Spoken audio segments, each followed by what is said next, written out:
प्रधानमंत्री नरेंद्र मोदी ने बीजेपी के सदस्यता अभियान की शुरुआत की है।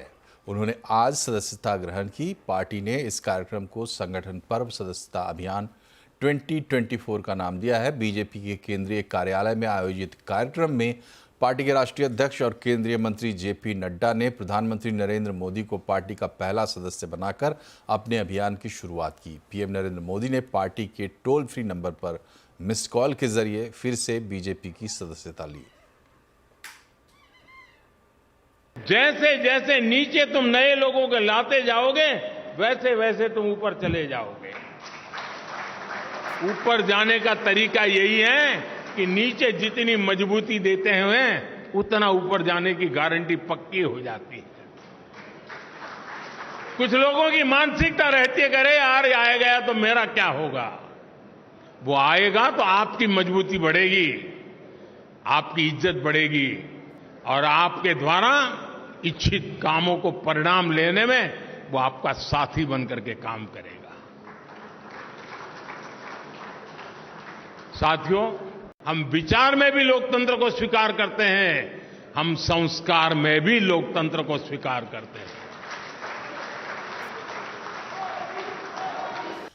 दिल्ली के ओखला से आम आदमी पार्टी के विधायक अमानतुल्लाह खान को ईडी ने गिरफ्तार कर लिया है। ईडी की टीम अमानतुल्लाह के घर सुबह करीब 7 बजे रेड के लिए पहुंची थी। ईडी की टीम ने दिल्ली वक्फ बोर्ड केस में अमानतुल्लाह के घर पर रेड की थी। उन पर आय से अधिक संपत्ति का आरोप है। हालांकि अमानतुल्लाह ने खुद को बेकसूर बताया। इसके बाद आप के नेता बीजेपी पर हमलावर हो गए, जबकि बीजेपी ने आम आदमी पार्टी को भ्रष्टाचारियों की पार्टी बता दिया था। अमानतुल्लाह खान को ईडी ने इस मामले में करीब 10 बार सम्मन भेजे थे, लेकिन वो सिर्फ एक बार पूछताछ में शामिल हुए थे।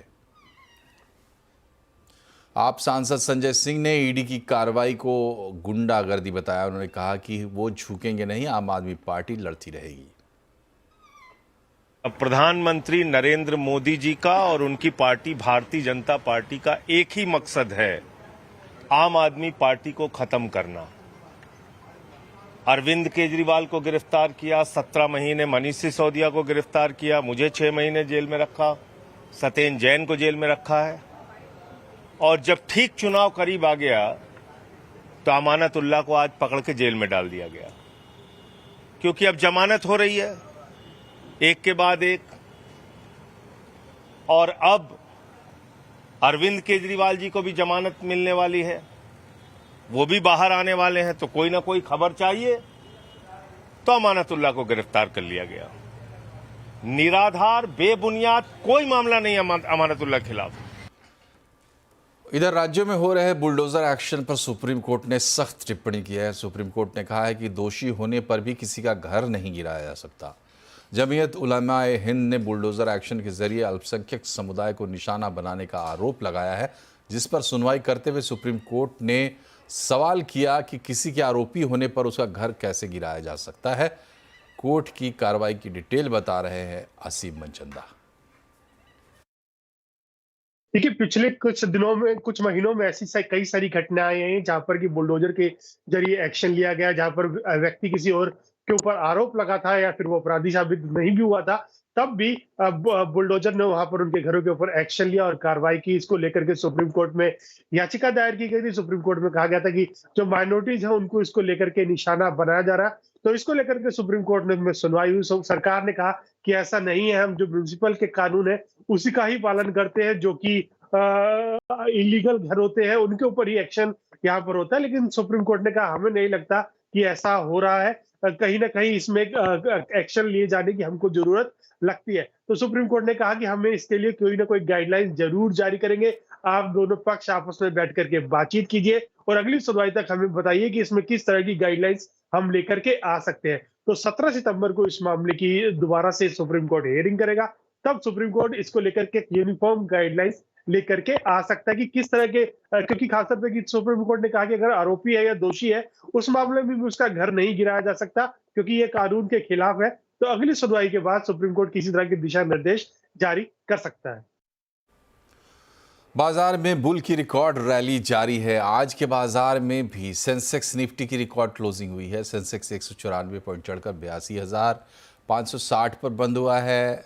वहीं लगातार 13वें दिन बढ़त पर बंद होते हुए निफ्टी ने 25,779 का रिकॉर्ड स्तर छुआ। हालांकि आज मिड कैप स्मॉल कैप शेयरों में दबाव देखने को मिला। वहीं फार्मा, पीएससी, मेटल इंडेक्स भी थोड़े प्रेशर में रहे, पर एफएमसीजी, आईटी, तेल गैस में की तेजी ने बाजार की रैली बरकरार रखी।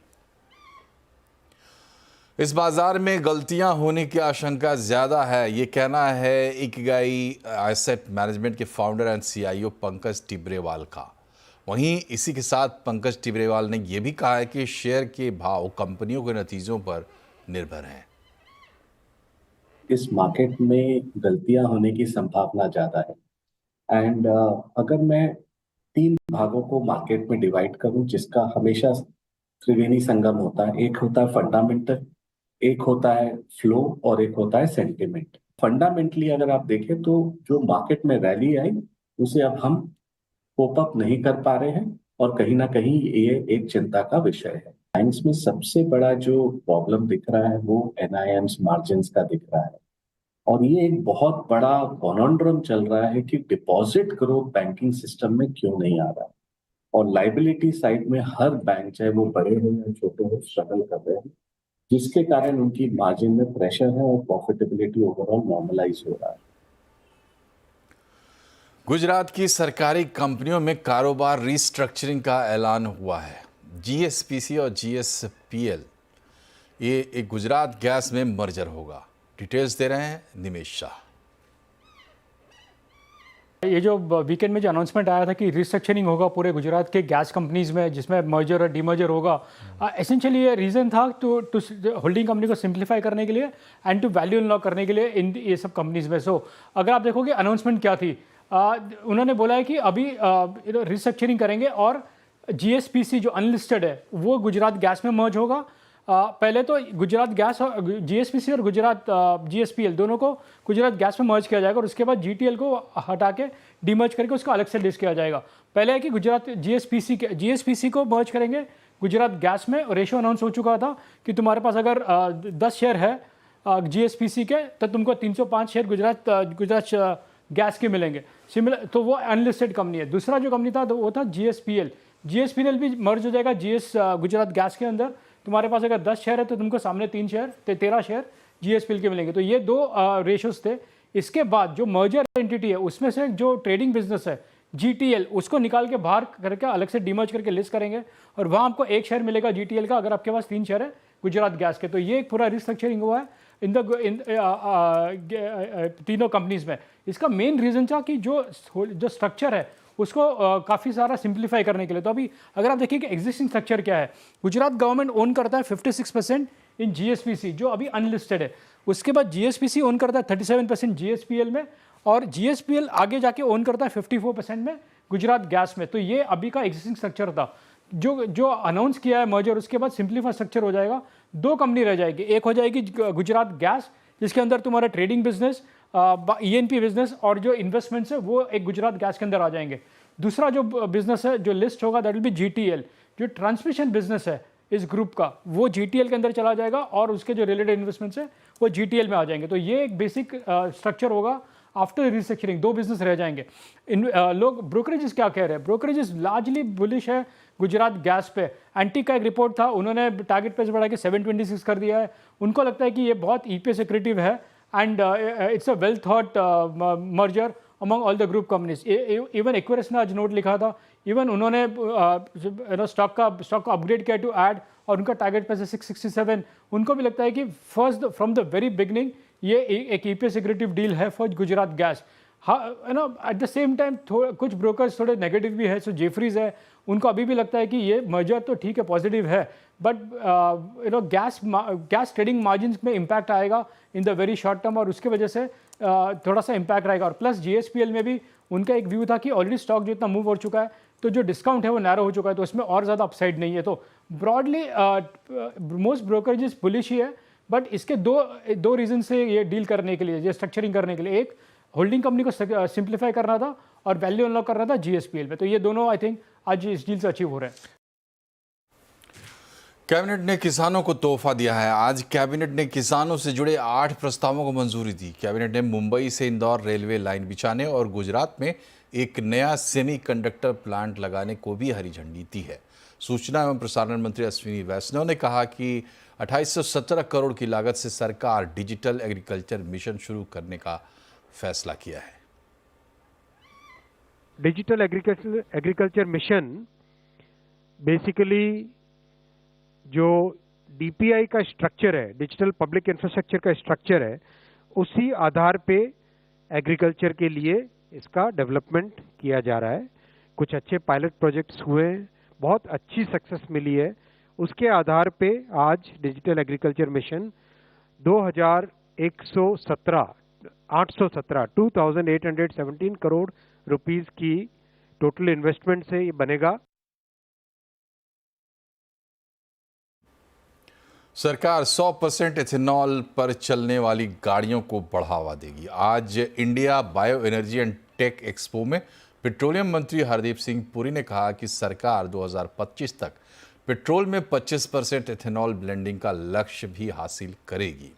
सरकार ऑटो कंपनियों के साथ मिलकर इस पर काम कर रही है। पेट्रोलियम मंत्री ने एथेनॉल ब्लेंडिंग के बारे में क्या क्या कहा, बता रहे हैं आलोक प्रियदर्शी।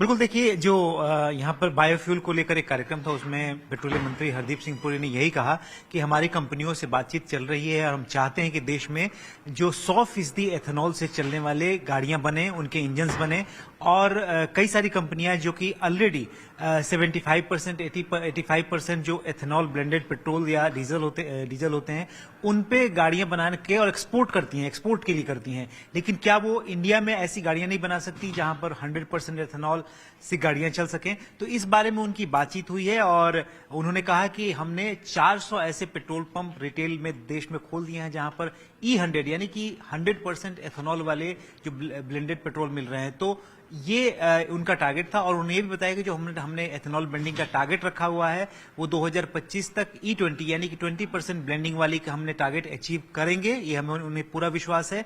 तो कुल मिलाकर एथेनॉल को लेकर सरकार का फोकस साफ है। एथेनॉल ब्लेंडिंग, साथ ही साथ बायोफ्यूल, बायोडीजल और जो तरह तरह के सस्टेनेबल एविएशन फ्यूल की बात हो रही है उसको सरकार लगातार बढ़ावा दे रही है। और इसे लेकर जो road and transport ministry Nitin Gadkari थे, वो भी इस कार्यक्रम में थे शामिल और उन्होंने साफ तौर पे कहा कि टाटा, टोयोटा और जो टीवीएस जैसी कंपनियां हैं वो इस तरह के फ्लैक्स फ्यूल बनाने में सक्षम है।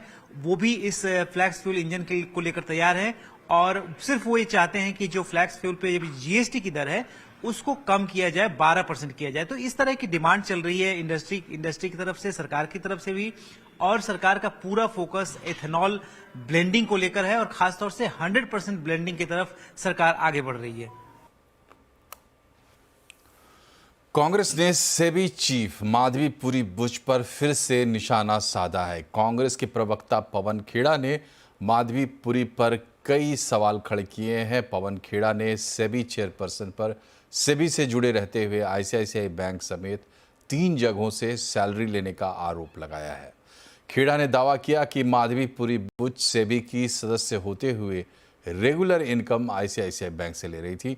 खेड़ा ने कहा कि यह सीधे सीधे सेबी के सेक्शन 54 का उल्लंघन है। वहीं सेबी चेयरपर्सन को रिटायरमेंट के बाद वेतन वाले कांग्रेस के आरोप पर आईसीआईसीआई बैंक ने सफाई दी है। बैंक ने कहा है कि सेबी चेयरपर्सन को ईसॉप्स भी नहीं दिया। आईसीआईसीआई बैंक ने कहा कि ग्रुप ने कोई वेतन या ईसॉप नहीं दिया है। चलते हैं अपने सहयोगी लक्ष्मण रॉय के पास। लक्ष्मण जी, क्या ये खबर आई है आईसीआईसीआई बैंक की तरफ से?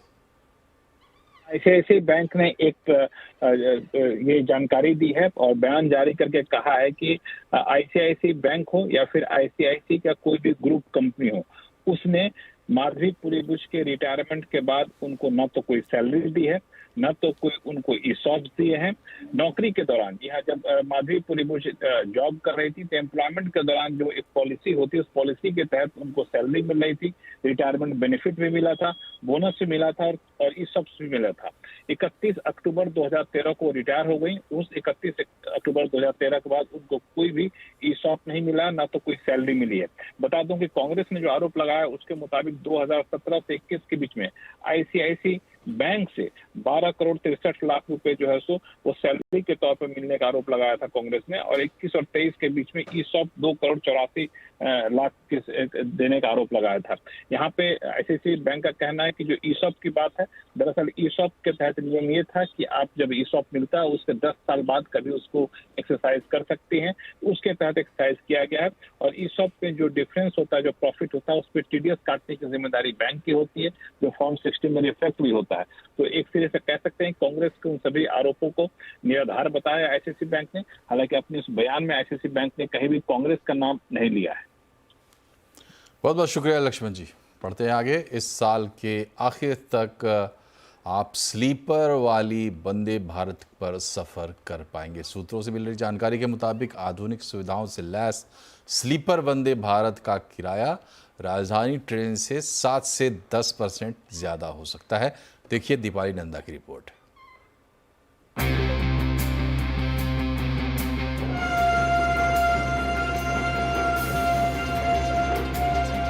बाहर से ये ट्रेन आपको नॉर्मल वंदे भारत जैसी दिखेगी, लेकिन इस ट्रेन के अंदर कमाल का इंटीरियर डिजाइन किया गया है।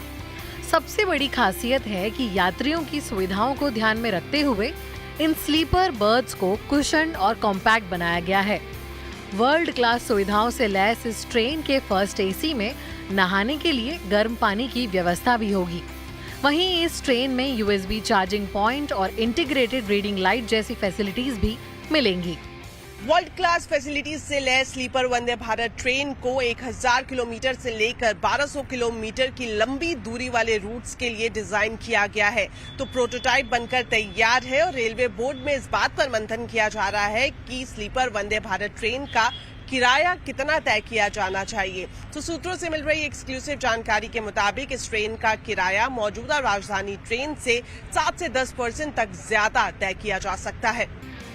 आपको बता दें कि स्लीपर वंदे भारत ट्रेन की अधिकतम स्पीड 180 किलोमीटर प्रति घंटा है और ये ट्रेन कवच से भी लैस है।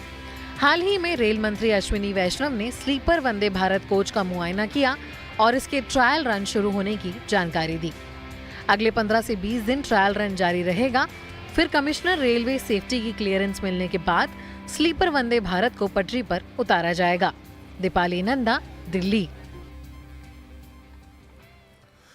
दिसंबर में राजस्थान सरकार ग्लोबल इन्वेस्टमेंट समिट का आयोजन करेगी। इसके लिए राज्य सरकार अभी से तैयारियों में लग गई है। मुख्यमंत्री भजनलाल शर्मा ने हमसे एक्सक्लूसिव बातचीत में कहा कि अभी तक 4.5 लाख करोड़ के एमओयूज साइन किए जा चुके हैं। कई कंपनियों के साथ में लगभग 4.5 लाख करोड़ रुपए के एमओयू यहाँ हुआ है जी। इसमें ऊर्जा के क्षेत्र में है, कुछ ऑटोमोबाइल के क्षेत्र में है, कुछ सोलर पंप के क्षेत्र में है, विभिन्न क्षेत्रों में ये हुआ है। बट इसमें से जो आपने सेक्टर्स की बात की है, कंपनीज जो आए हुए हैं जिनसे आपने साइन किए, थोड़े जो बड़े नाम हैं आप हमसे शेयर कर पाएंगे? लगभग 8 कंपनी हमारे आज यहाँ आई हैं और उनके साथ आज हुआ है। JSW है, अडानी ग्रुप है और 2-3 ग्रुप हैं जिनके साथ ये हुआ है जी। वेदांता है जी, बढ़िया। और आपने जैसे मेंशन किया था कि सीमेंट है, सोलार भी है जो इन सेक्टर्स, लेकिन आपका फोकस सेक्टर्स आपके क्या है? जिस सेक्टर्स में ये कौन से सेक्टर्स हैं जिनमें आपको सबसे ज़्यादा इन्वेस्टमेंट लाना चाहते हो आप? देखिए, राजस्थान में बहुत बड़ी संभावना है, चाहे सोलर के क्षेत्र में हो, क्योंकि हमारे पास ज़मीन भी है जी और सूर्य भगवान की कृपा भी है। जी हमारे पास मिनरल्स हैं, तो सीमेंट के क्षेत्र में, अन्य कई क्षेत्रों में संभावनाएं हैं, तो वहाँ पर्यटन के क्षेत्र में भी काफ़ी संभावनाएं हैं, ऑटोमोबाइल के क्षेत्र में भी काफ़ी संभावना है, तो टेक्सटाइल के क्षेत्र में भी संभावना है। और जो कंपनीज आना चाहेंगे, आप गवर्नमेंट की तरफ से फिस्कल इंसेंटिव्स क्या ऑफर कर रहे हो कि राजस्थान एज अ स्टेट काफ़ी अट्रैक्टिव लगे कंपनीज के लिए? देखिए, उनको हमने कहा है वो हमसे क्या सुविधा चाहते हैं, उनकी हमसे अपेक्षा क्या है। जी पहले हम ये तो उनसे पूछ रहे हैं, और हमने कहा है कि जो एक स्टेट को इन्वेस्टमेंट लाने के लिए जो सुविधाएं देनी चाहिए, हम सोच रहे हैं कि हर कोई भी स्टेट इस तरह की होगी, उससे ज़्यादा हम उनको काम करेंगे। और उनको सबसे बड़ी जो परेशानी होती है वो समय सीमा की होती है। जी और हमने कहा है कि आप जितनी जल्दी चाहोगे उतनी जल्दी हम भी करेंगे। आंध्र प्रदेश और तेलंगाना में भारी बारिश ने तबाही मचा रखी है। दोनों राज्यों में अब तक बारिश के चलते 24 लोगों की जान जा चुकी है। पिछले 2 दिन में हुई तेज बारिश के कारण बाढ़ जैसे हालात हैं। दोनों राज्यों में नदियां उफान पर हैं। शहरों के सड़कें जलमग्न हैं, कारें पानी में डूबी हुई दिखाई दे रही है। जनजीवन अस्त व्यस्त हो चुका है, यातायात ठप है, कई ट्रेनें रद्द करनी पड़ी हैं और 54 ट्रेनों का रूट भी बदलना पड़ा है। दोनों राज्यों में राहत और बचाव कार्यों के लिए एनडीआरएफ की 26 टीमें तैनात की गई है। केंद्र सरकार ने दोनों राज्यों की सरकार से हर संभव मदद देने की बात कही है। इधर गुजरात में भी बारिश से थोड़ी राहत मिली है, लेकिन अब फिर से मौसम विभाग ने भारी बारिश की चेतावनी दी है। आईएमडी ने आने वाले 2 दिन तक भारी बारिश का अलर्ट जारी किया है। कई जिलों में ऑरेंज और कहीं कहीं येलो अलर्ट जारी किए गए हैं।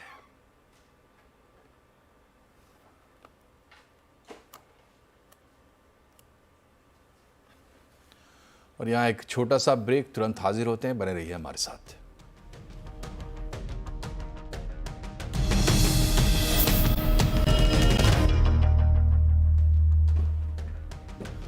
ब्रेक के बाद एक बार फिर से आपका स्वागत है। नेटफ्लिक्स की वेब सीरीज IC-814 विवादों में घिर गई है। नेटफ्लिक्स के कंटेंट हेड मोनिका शेरगिल को सूचना एवं प्रसारण मंत्रालय ने तलब किया है और विवाद पर स्पष्टीकरण मांगा है। 29 अगस्त को नेटफ्लिक्स पर रिलीज हुई IC-814 सीरीज कांधार विमान हाईजैक पर बेस्ड है और इसे अनुभव सिन्हा ने डायरेक्ट किया है। सीरीज में आतंकवादियों के नाम बदलने पर विवाद खड़ा हुआ है। दरअसल सीरीज में 2 आतंकवादियों को मुस्लिमों की जगह हिंदुओं के नाम से दिखाया गया है। आतंकियों का कोड नेम भोला और शंकर बताया गया है। अब नेटफ्लिक्स मंत्रालय के सामने अपना पक्ष रखेगा। इधर उत्तर प्रदेश के बहराइच जिले के 35 गांवों के लोग आदमखोर भेड़ियों के खौफ में जी रहे हैं। इन गांवों के लोग रात भर जाग कर घरों की रखवाली कर रहे हैं।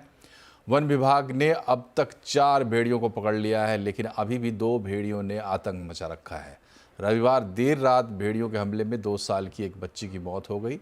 आदमखोर भेड़िए ने बच्ची पर हमला कर दिया था। वन विभाग की घेराबंदी को तोड़कर भेड़िया ये हमला कर पाया।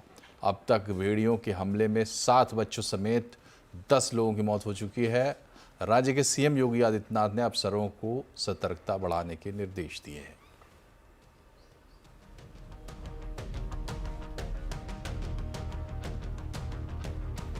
और इसी के साथ बुलेटिन में फिलहाल इतना ही, लेकिन खबरों पर अपडेट रहिए, जुड़े रहिए CNBC आवाज़ से हमारे सोशल मीडिया हैंडल्स के जरिए।